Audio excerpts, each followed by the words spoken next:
Welcome to the Good Leadership Podcast, where we explore the stories, strategies, and insights of thought leaders who inspire us to think differently and lead better.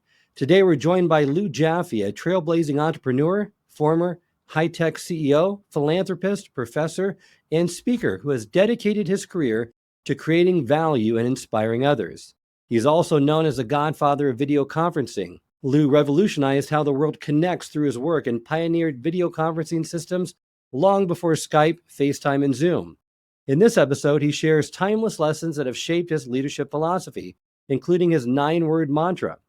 Drawing from his basketball background, he also reveals how teamwork, accountability, and persistence translates into business success.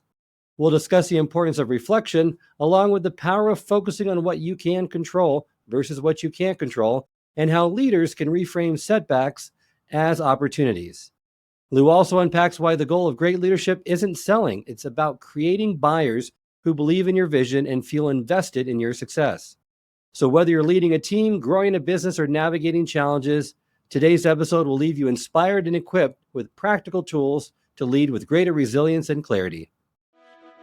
Welcome to the Good Leadership Podcast, where we explore the stories, strategies, and insights of thought leaders who inspire us to think differently and lead better. Through candid conversations and expert perspectives, we dive into the challenges, breakthroughs, and practical lessons that shape exceptional leadership. You have a knack for turning challenges into triumphs, and your journey is full of lessons every leader can apply. So let's dive in and let's start with the court. Sports teaches us so much more than just winning or losing. How did your basketball background shape the way you think about leadership in life? Wow. So I'll start off with Coach Fink. His technical name was Coach Phil Finkelday, but he said, look, you're going to call me a Fink behind my back. You may as well call it to my face.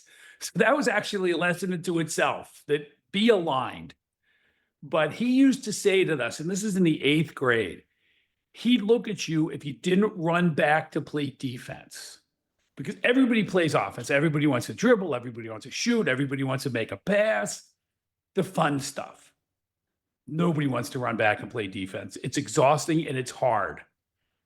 And he used to yell at you, nine words, always do your best and never, ever give up. And what he was meaning is you don't quit during the hard stuff. But in a game, if he would yell out, Jaffe, 9 words, I knew if I heard it a second time, I'd be riding the bench.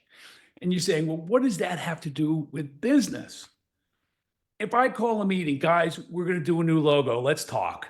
Everybody shows up. There's a level of excitement. It's the fun stuff. Let's come up with a new slogan. It's the fun stuff.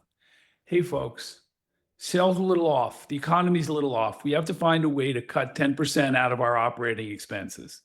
Nobody comes happy. But that's what lives in the 9 words. And in basketball, if you don't cover the defensive end of the floor, you don't win.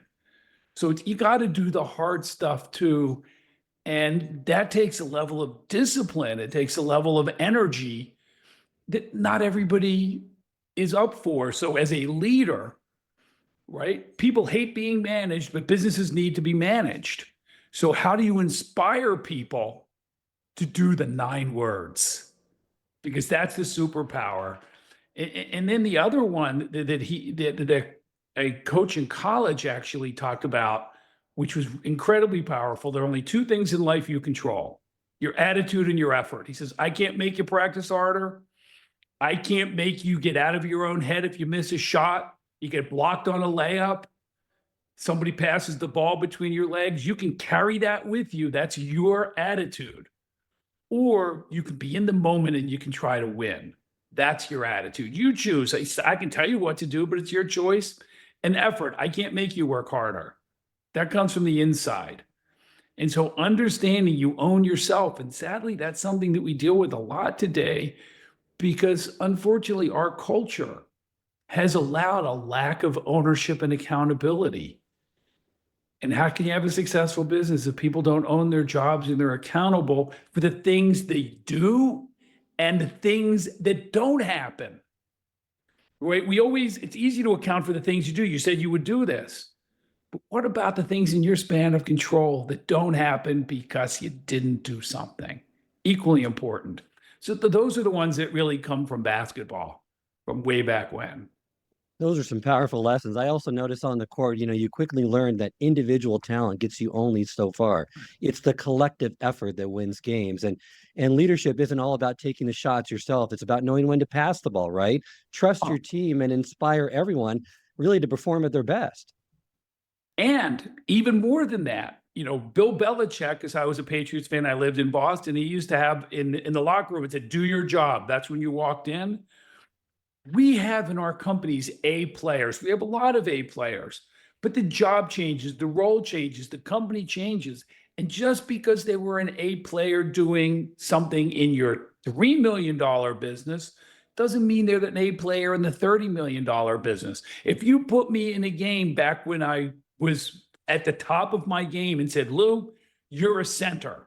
I am 6'1", and I did not have the vertical leap of Muggsy Bogues, smallest guy ever to play in the NBA at 5'3". But the point is, I would never be an A player at the center position. In your organization, you can have somebody that's an A player, but the role outgrew them. It doesn't mean you can't find a different home for them. It doesn't mean you can't train them up to do something different to be an A player. But just because somebody's an A player today, it doesn't guarantee they're an A player in a new role. So put the right people in the right places, to your point about the team. It makes a huge difference. And that's, we talk, and unfortunately it's in the news a lot, DEI, and now DEI is on the bad side. But if you look at diversity as diversity of thought, that's what the diversity that is so powerful, having these great conversations. And not everybody always listens to me. And I want to be challenged. I want to hear different ideas. Because if you want to be a great leader, here's a key for you. Pick the best idea. Don't have ego and authorship. Best ideas are best ideas. They don't have to be your ideas. A great leader knows how to pick the best one, not write the best one. And you're right. A lot of leaders want to be the smartest person in the room, but the great leaders don't want that to happen. They want a great team around them and to rely on them. Another really leadership and life lesson that you learned from sports. I played baseball throughout college, and it teaches you how to handle setbacks because there's so much failure in basketball and baseball. So every missed shot or loss was an opportunity to reflect, to adjust, and to come back stronger. Build your resilience. And these are lessons that leaders can carry with them, to this day, those that have played sports, to realize that you need to have that bounce back mentality and realize that they're just temporary setbacks. They're not going to define your future. Oh, 100%. It's kind of interesting you say that. First of all, I don't think we don't learn from our wins because we don't examine our wins the same way we examine our losses.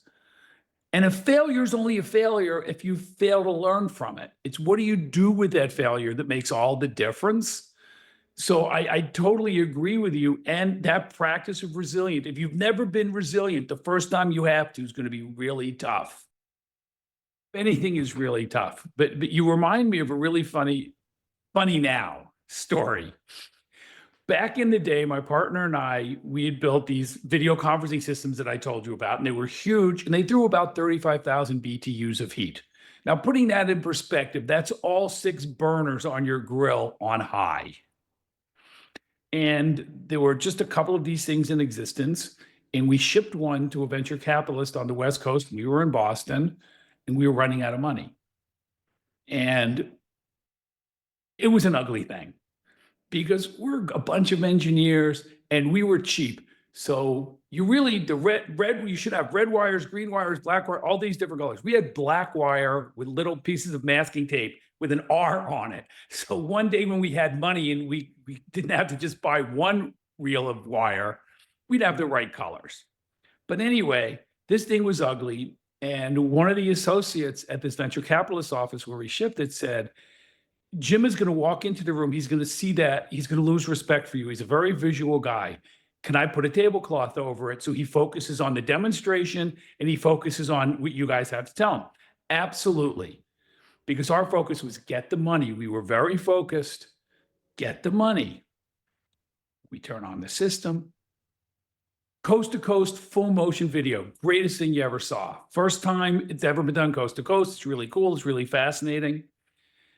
And then, because Chuck, I promise you I wouldn't lie. And to make a long story short, it caught on fire. Now, the truth is, there was more smoke and smell than there was actual open flame. If I was telling this story on stage, it was just gnarly, right? And I pull this tablecloth off we call them Kodaks. We pull it off the Kodak, stamp it out on his rug. He gets up, the VC, and leaves after watching about 5 minutes of full motion video that was really impressive. And I'm like, oh my God. He left the room. We're running out of money. Everybody tomorrow in Palo Alto is going to know that we started a fire in this guy's office. We're toast. This is so horrible. And my partner looks at me and he goes, how cool was that? It worked. For the longest distance we've ever done. And it worked. And I'm like, dude, didn't you see the fire? He goes, oh, we can fix that. It worked. My mindset, I was focused on the fire. His mindset was, we'll fix it. Make a long story short, the entire flight home, I'm crying like a baby. And he's like, how cool was that? The only thing I saw was the fire. The only thing he saw was the full motion video. The next day, we had flown home back. We took showers. We meet at the office. He says, you're going to call him and get the money. And I said, didn't you not see the fire? He goes, talk him through it. So I call at exactly 9 a.m. Pacific time, hoping I'm going to get his voicemail. The phone rings. I get the IVR, for Jim press, and I press, and I'm prepared to leave a voicemail message of apology. And he answers the phone, and I said, Jim, Lou Jaffe. I go, listen, I want to apologize for the fire, and if you fund us, you can deduct for the rug. And he laughed, and he said, most people would not have had the guts to make this phone call. So here's what I'm going to do. I'm going to give you enough money to fix your heat problem. If you can fix the heat problem, we can have a bigger conversation about funding the business. But we took action. And Brian not had the mindset of don't mess up. It's not that big of a deal. It worked. And if we had gone with my mindset, I'm out, who knows? So I have a Navy SEAL friend of mine who uses the expression all the time, work the problem. Our problem was heat. Our problem was not the fire. That's a great story. I love that story about resilience and just having that growth mindset instead of that fixed mindset. Don't focus on the problem, focus on what went right. And you never know what life might move in your direction, right? To make sure that you do get the funding or you make an overall success out of something that maybe has a temporary setback. And I love how sports analogies really connect into leadership so well. Another one of your signature lessons was about a quiet bus ride. Tell us what that means and why it's such a game changer for business. Oh my gosh. It's self-reflection. Any person that's ever played travel sports, so it's different with your home game, but when you travel, there's never been a coach born that lets you talk on the bus after a loss. And all you can really do is reflect and take what did you learn? And really think, how do I do that better? And those quiet reflection times, nobody's getting in your head, nobody's beating you up, but also nobody's blowing smoke up you saying, oh, participation trophy. You marinate, you say, what could I do better? And I tell my students, and now that I sit on the board, I tell my CEO, if you don't spend 15 minutes a day in quiet thought time, you're behind the 8 ball. You need to have your own quiet bus ride because you did a lot of good stuff yesterday, but some stuff didn't pan out. What did you learn every day? What went right? What went wrong? What did you learn? How do I do it better? 4 simple questions. 15 minutes of self-reflection. If you did that every day, how do you think it would impact your business? Well, you're right. And so many leaders are in execute mode all the time. They never pause to reflect. And leaders who rush past failures without pausing to learn miss the opportunity to improve themselves and their organization. So that's such a critical point that you make. And so many leaders still are not doing that because they feel overwhelmed. They're stressed out. But taking that time to reflect, to pause in your day, makes a huge difference. And that's what separates the great leaders from those that are just average. It's so true. And it even takes it to the next step. Some people call it the relaxation response, the mind body connection, meditation, mindfulness. There's 100 things you can call it. But if you're always in fight or flight, how are you going to fix anything? The adrenaline's pumping, and it's a proven fact. When you have that going on, you're not in thinking mode. You're 100% reactive. Your competitors only have one job: to eat your lunch. And if only the things you're doing is reacting and you're always in a reactive mode, how are you going to get ahead of them?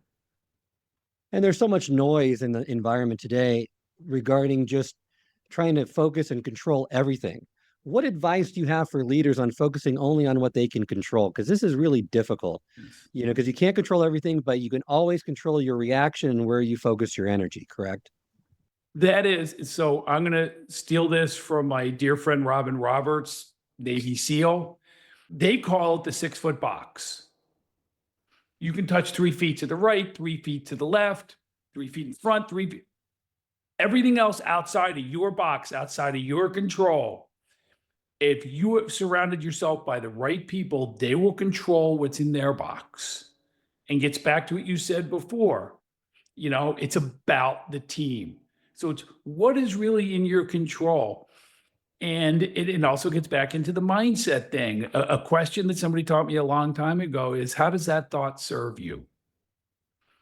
I know so many people that will try to have this comment. Why did he do that? And I said, you're never going to know. What did you do that might have caused that action or reaction? You control what you did. I'm never going to know why they did what they did. They did it. It's an is, because I don't live in their head. So being in control just means, what are the actions? We've all seen the little stickers about the smart actions, they have to be time bound. We see it, but do we incorporate it? What are the measurable action steps that you can do that are in your control? Because also, we all have goals, right? As human beings, we're wanting machines. We want stuff. We want to be successful. We want our families to be happy. We want to be healthy. We want stuff. But if you focus on the goal, one of two things happens. You celebrate hitting it, or you're depressed because you miss it. But neither one of those two things got you to the goal. So you have to go to that second step. What are the specific and measurable activities? The one that everybody understands is weight loss. If I say I want to lose 10 pounds, I'm never losing 10 pounds. But if I start focusing on how many calories a day do I eat? How many days a week do I lift? How many minutes a day am I on the elliptical machine? What's my protein to carb ratio? Those things are in my control. If I do all of those things, I hit my goal. Those are the things that are in my control. Stay there. Some of them are physiologic, some of them are behavioral, and some of them are in your head. So that's how I look at that. When I love your quote from Robin Roberts, I had another Navy SEAL on my program, Brent Gleason, and he said, focus on your 3-foot world. Yeah. And that's all you need to focus on. Regardless, there's so much you can't control. Leaders can't, like market trends, competitor actions. It's not going to change the outcome. They can still worry about them, but it's not going to be time well served. Focus on what they can influence, the effort that they put in, their team puts in, the quality of their work, and try to be more responsive to those challenges. You're right, because a lot of business and life is a mindset game. And this is a big theme in your work. How do you think leaders can be more resilient and forward thinking in their mindset in order to thrive in today's unpredictable business environment? So I'm going to start off with a simple word: curiosity. If you can have a curious mindset, why does my customer choose somebody other than me? Simple question. But think about all the things you can change in your strategy and your tactics if you understand why you lose.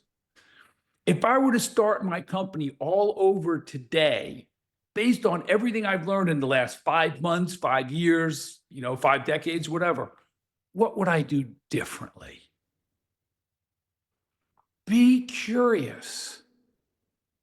If I unleashed so-and-so is always pushing me to do something, how different would life be if I unleashed them to do those things? Take a few moments in curiosity. That's the number one mindset that I think can advance or detract. If you're not curious, again, you're in a reactive mode. If you can move over to curious, how can I do that differently? How can I communicate to my team differently? Right? Leaders only have one superpower. If you think about it, you're only a leader. There's only one true definition of a leader, someone that has followers. It's that simple. Now, a boss can push people, but doesn't make them a leader. They don't have followers, they have people they're pushing. Let's talk about that distinction between leader, manager, and boss. I'd love just to get more clarity around that so that because people feel like if they're a manager, they're a leader, or based off of their title, they're a leader, but that's not necessarily the case. So, and I said this earlier, businesses need to be managed. People hate being managed. So, managers around the business, not necessarily the people. So, what are your processes? So, when I evaluate an employee, a team member, I look at skills, attitude, tools, and processes. A leader cares about the skills and the attitude. How do I help somebody focus on the right stuff? How do I make sure they have the right skills? Did I hire well that they brought those skills in? Am I giving them opportunities to hone their skills? That's leadership. Tools and processes management. If you give somebody only a Phillips head screwdriver and they run across a flathead, what are they going to do? They have the wrong tool. Or if you don't have the right process in order to get things done, for example, screw this in, come second, glue something over the screw hole. Well, how are you going to screw it in if glue is the first thing? What is your process? If managers focus on, do we have the right tools and do we have the right processes to get things done? And leaders focus on definition of success. This is what success looks like for the company. This is what success looks like in your job, and inspire people to be successful. Now you have leadership and management in tandem trying to accomplish something. And it's a slight different. But if you think about management is about tools and process, and leadership is about people. Now, it doesn't mean you can't be a manager and a leader. It doesn't mean that they're mutually exclusive, but they're approaches to, once again, working the problem. Love that distinction. And something that I think is counterintuitive that I love to bring up now is you say, which I agree with, everything a leader does involves selling. Now, a lot of leaders push back on that to say, I don't like selling. I'm not a good person in that regard. But everyone is selling something. How can leaders move from simply selling to, which I love this paradigm shift, to creating buyers? Creating a buyer means showing value, right? If somebody shows value, the simplest and the silliest one is you go to the club, there's a red velvet rope and there's a long line. You want to get into that club. You don't even know if anybody's in there. Scarcity. You got to be in there. You have value. How much are you going to tip that guy at the front of the line to let you into that club, not even knowing what's going on, because you believe there's value? As opposed to the guy that's standing there, here's a card, here's a card, here's a card, here's a card. They're not creating value. They're not communicating to buy from me, buy from me, buy from me. They're selling. Everything you do, though, is to some extent sales. If you're a CEO, I had 15 engineers that went home every single night. The greatest asset I had in the company went home. And if I didn't give them a compelling reason to come back tomorrow, they were going to work for one of 20 other tech companies. They weren't going to stay with me. I had to give them a compelling reason to buy into the vision and what we were doing. Simon Sinek calls it buying into the why, right? So that's creating a buyer. It's creating value. you're selling your investors, right? It's a public company. There's only three things a shareholder can do: buy, sell, hold. Only two of them help me: buy and hold, right? So I have to give them a compelling reason why this is a good time to be in my stock. But if I just say buy more, buy more, buy more, then I'm selling. It's a good price. It's a good price. It's a good price. I'm talking price. Do you know where this industry is going?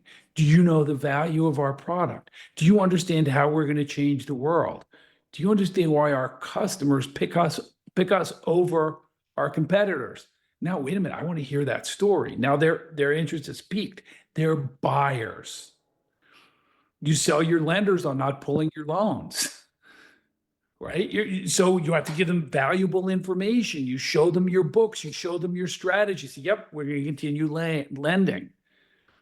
So you're always selling. And last but not least, you're selling your customers on why you are the best choice.